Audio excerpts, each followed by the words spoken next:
Bonjour, je vous propose d'étudier avec moi à la toute fin de L'Étranger, le roman d'Albert Camus. Ce passage concentre tous les thèmes qui ont été abordés auparavant dans le roman, et le personnage principal narrateur évolue considérablement. Il s'est passé quelque chose d'important dans le passage précédent, un moment de révolte qui débouche maintenant sur un moment d'accalmie.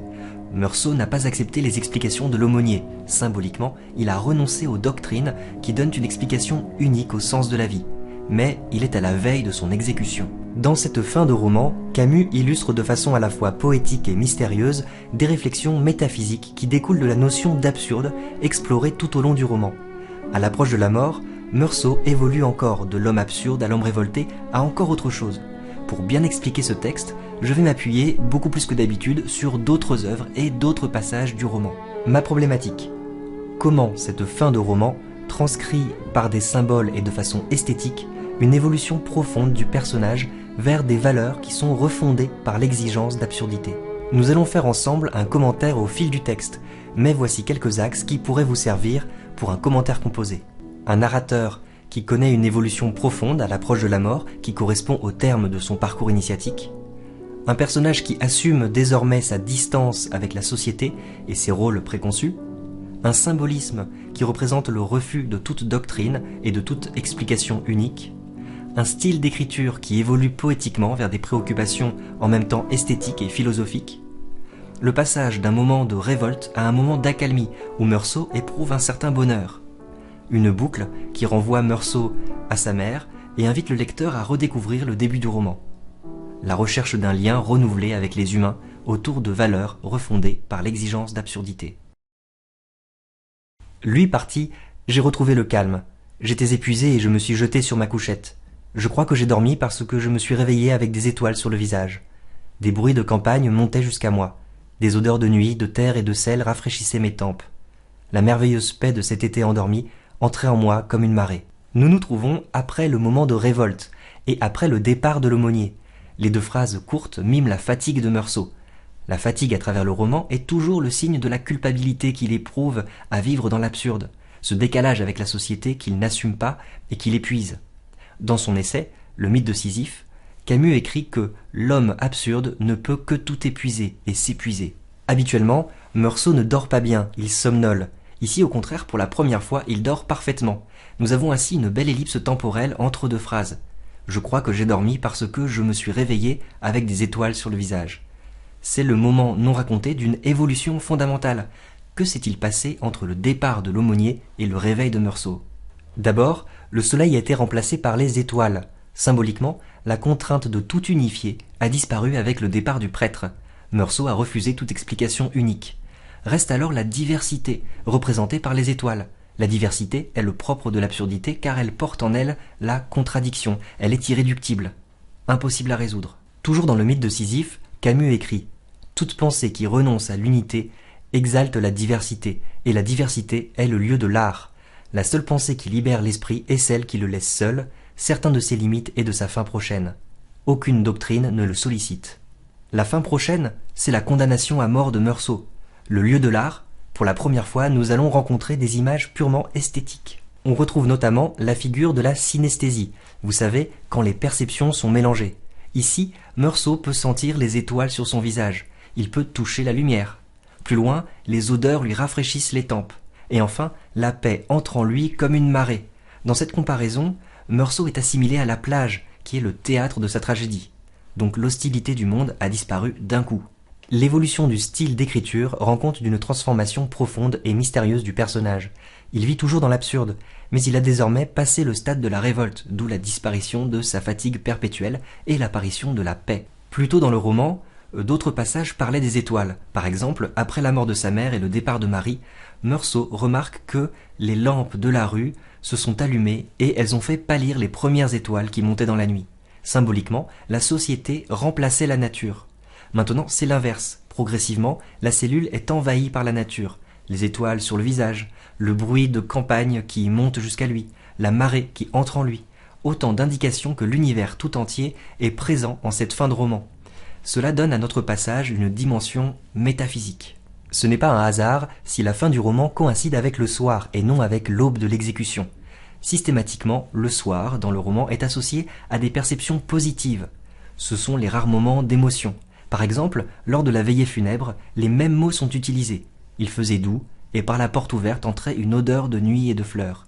Au-dessus des collines, qui séparent Marengo de la mer, le ciel était plein de rougeur, et le vent qui passait au-dessus d'elle apportait ici une odeur de sel. Le soir, dans ce pays, devait être comme une trêve mélancolique. Donc c'est le premier chapitre de la première partie. La mélancolie, c'est le deuil impossible à faire, ce qui en fait un mot particulièrement intéressant lors d'une veillée funèbre. À ce moment, et à la limite de la nuit, des sirènes ont hurlé. Elles annonçaient des départs pour un monde qui maintenant m'était à jamais indifférent. Pour la première fois depuis bien longtemps, j'ai pensé à maman. Il m'a semblé que je comprenais pourquoi, à la fin d'une vie, elle avait pris un fiancé. Pourquoi elle avait joué à recommencer. Le complément circonstanciel de temps, à ce moment, insiste sur le soir. Ici encore, cela coïncide avec l'évolution profonde du personnage.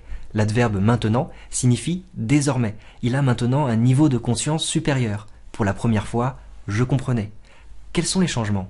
D'abord, Meursault est définitivement coupé de la société humaine.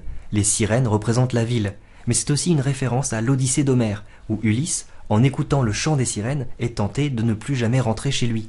Pour Meursault, cela représente un monde qui m'était à jamais indifférent. Le mot fiancé, cité avec des guillemets, montre qu'il ne prend pas au sérieux les étiquettes ou les rôles inventés par la société. Pour la première fois depuis bien longtemps, j'ai pensé à maman. Ça c'est un peu faux, car il la mentionne souvent pendant son séjour en prison. C'est important de le dire parce que elle est en réalité constamment présente dans son esprit du début à la fin du roman.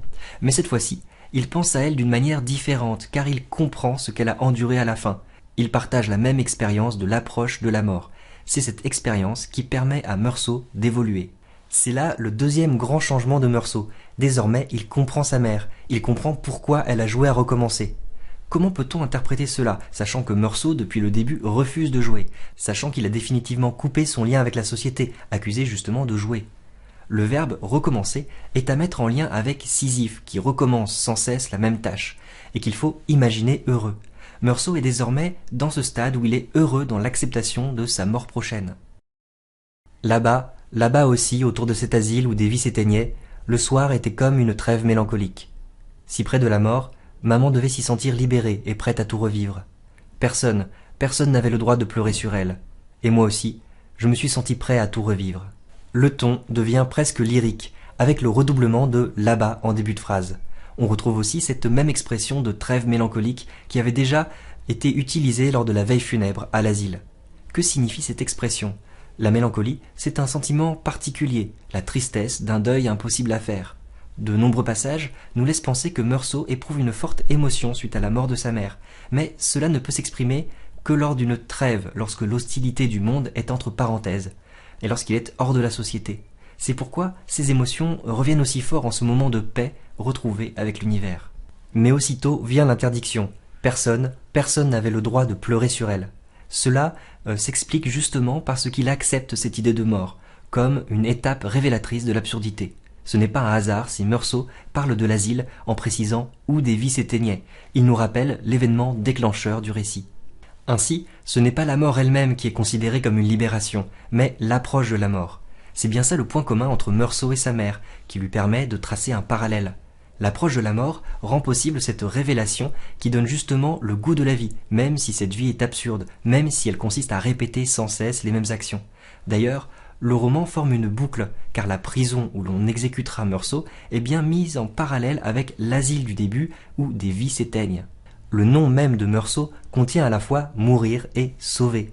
C'est l'approche de la mort qui lui révèle sa vocation à vivre dans l'absurdité. Dans une interview datant de 1955, Camus dira que l'étranger est le seul Christ que nous méritions. Comme si cette grande colère m'avait purgé du mal, vidé d'espoir devant cette nuit chargée de signes et d'étoiles, je m'ouvrais pour la première fois à la tendre indifférence du monde. De l'éprouver si pareil à moi, si fraternel enfin, j'ai senti que j'avais été heureux et que je l'étais encore. Le mécanisme de la révolte est expliqué dans cet extrait. Comme si cette grande colère m'avait purgé du mal. Le verbe purger rappelle la notion de catharsis dont Aristote parle dans la poétique ainsi que dans la politique. Assister à une tragédie, par exemple, permet de vivre par procuration les passions représentées par les acteurs, et ainsi de les évacuer. De même, la révolte de Meursault lui a permis de trouver un apaisement. Il n'est plus en conflit avec l'absurdité de l'univers, car il assume enfin son positionnement. Ainsi, je pense que Camus devait concevoir le récit de l'étranger comme une parabole. Le lecteur peut lui aussi, à travers cette histoire, éprouver successivement le sentiment de l'absurde et la révolte. Nous suivons de l'intérieur le parcours initiatique de Meursault. Au fond, le meurtre, la culpabilité n'importent pas tant que l'évolution du personnage. Ils n'ont qu'une valeur de mise en situation, un cas d'école de l'absurde en quelque sorte, pour mieux toucher et mobiliser le lecteur. On peut se demander si Meursault retrouve un sens à la fin. En effet, il se tourne vers une nuit chargée de signes et d'étoiles. Les signes font référence aux constellations, qui sont comme des interprétations proposées à l'univers. Est-ce que cela contredit l'absurde ? De même, si on se réfère au mythe de Sisyphe pour définir l'absurdité comme la confrontation de l'appel humain avec le silence déraisonnable du monde, alors pourquoi l'éprouve-t-il pareil et fraternel ? Je crois que ces contradictions sont expliquées par l'expression « tendre indifférence du monde ». C'est un oxymore, c'est-à-dire une alliance de termes contradictoires. Il n'est pas possible d'être à la fois dans la tendresse et dans l'indifférence. Et pourtant, ces mots sont choisis pour rendre compte de façon un peu mystérieuse de l'évolution du personnage, qui est finalement dans l'absurdité, plus rassuré et plus désireux de vivre qu'on ne le serait dans un monde qui aurait un sens. D'ailleurs, cette idée n'est pas présentée de façon intellectuelle, mais de façon sensitive, avec les verbes ouvrir, éprouver, sentir. Nous ne sommes pas dans le raisonnement logique. J'avais été heureux et je l'étais encore. Cette phrase est à mettre en parallèle avec le dernier mot du mythe de Sisyphe. Il faut imaginer Sisyphe heureux. Dans l'essai, comme dans le roman, Camus associe une vision du monde qui semble désespérante, absence de Dieu, absence de sens, etc., avec la notion de bonheur. Pour bien comprendre, voici un extrait plus explicite du mythe de Sisyphe. On ne découvre pas l'absurde sans être tenté d'écrire quelques manuels de bonheur. Le bonheur et l'absurde sont deux fils de la même terre. Ils sont inséparables. L'erreur serait de dire que le bonheur naît forcément de la découverte absurde. Il arrive aussi bien que le sentiment de l'absurde naisse du bonheur. Pour que tout soit consommé, pour que je me sente moins seul, il me restait à souhaiter qu'il y ait beaucoup de spectateurs le jour de mon exécution, et qu'ils m'accueillent avec des cris de haine. C'est la dernière phrase du roman, et manifestement, nous allons maintenant jusqu'au bout du raisonnement. Pour que est répété 2 fois, nous allons parler de chacun de ces liens logiques de but. Le premier, pour que tout soit consommé, est une exigence de logique. C'est exactement cette expression que Camus utilise pour aller au bout de la logique de l'absurde et pour réfuter le suicide comme solution à l'absurde dans le mythe de Sisyphe. Le suicide, comme le saut, est l'acceptation à sa limite. Tout est consommé. L'homme discerne son avenir et s'y précipite. À sa manière, le suicide résout l'absurde. Mais l'absurde ne peut se résoudre. Il échappe au suicide dans la mesure où il est en même temps conscience et refus de la mort. Il est à l'extrême pointe de la dernière pensée du condamné à mort. Le contraire du suicidé, précisément, c'est le condamné à mort. Nous avons dans l'étranger une illustration parfaite de cette phrase. Meursault commet un meurtre absurde qui équivaut quelque part à un suicide. D'ailleurs, trop indifférent à tout, il est incapable de se défendre lors du procès. Mais à l'approche de la mort, il évolue encore et vit ses derniers instants heureux dans l'absurdité du monde. Regardons maintenant la deuxième partie de la phrase. Les cris de haine répondent à son besoin d'être moins seul. On peut se souvenir d'un moment crucial du roman où Meursault dit « J'ai eu une envie stupide de pleurer parce que j'ai senti combien j'étais détesté par tous ces gens-là. » C'est le chapitre 3 de la partie 2. Comment comprendre cela ? D'abord, c'est sans doute, dans l'idée de Camus, une haine à l'égard de la peine de mort qu'il considère comme un crime. Dans L'Homme révolté, il écrit « La haine pour la peine de mort n'est d'abord que la haine d'hommes qui croient assez à leur vertu pour oser punir, et définitivement, alors qu'ils sont eux-mêmes criminels. À partir du moment où l'on accepte le meurtre, serait-ce une seule fois, il faut l'admettre, universellement. Mais la haine n'est pas tellement éloignée de l'amour. On peut penser au vieux Salamano, le voisin de palier de Meursault, qui insulte sans cesse son chien, mais qui se retrouve désemparé lorsque celui-ci disparaît. La haine reste un lien privilégié. Dans le mythe de Sisyphe, on peut lire « L'absurde dépend autant de l'homme que du monde. Il est, pour le moment, leur seul lien, il les scelle l'un à l'autre comme la haine seule peut river les êtres. » Du coup, comment expliquer que Meursault, qui était complètement séparé des autres, soit maintenant amené à rechercher ce lien ? En réalité, c'est un lien d'une autre nature qui est désiré par Meursault.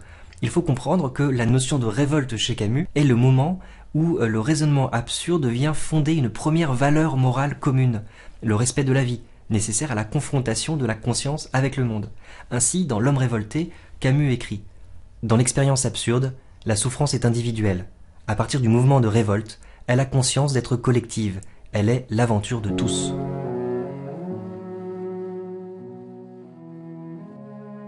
En cette fin de roman, notre personnage principal narrateur atteint la fin de son parcours initiatique.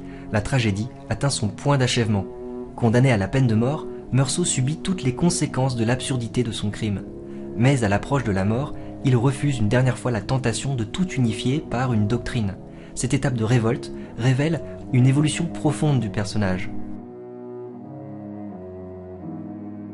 Ainsi, le style de l'écriture évolue parallèlement au personnage narrateur.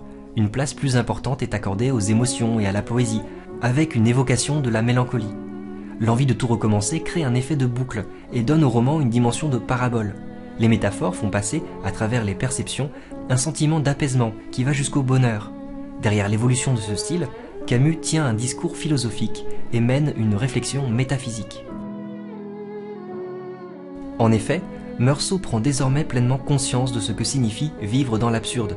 Comme Sisyphe et comme sa mère, il est prêt à tout recommencer. Il prend définitivement ses distances avec la société et ses rôles préconçus. Mais cela ne l'empêche pas d'affirmer un lien avec les autres, même si cela implique de prendre sur lui la haine des autres. Le désir de vivre et la condamnation de la peine de mort expliquent ce lien renoué avec la communauté humaine. En effet, le raisonnement absurde, mené jusqu'à son terme, refonde les valeurs morales en affirmant notamment la primauté de la vie, nécessaire à la confrontation de l'appel humain avec l'indifférence du monde.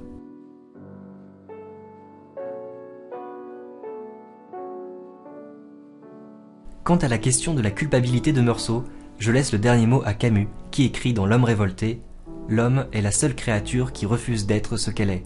La question est de savoir si ce refus ne peut l'amener qu'à la destruction des autres et de lui-même, si toute révolte doit s'achever en justification du meurtre universel, ou si, au contraire, sans prétention à une impossible innocence, elle peut découvrir le principe d'une culpabilité raisonnable. »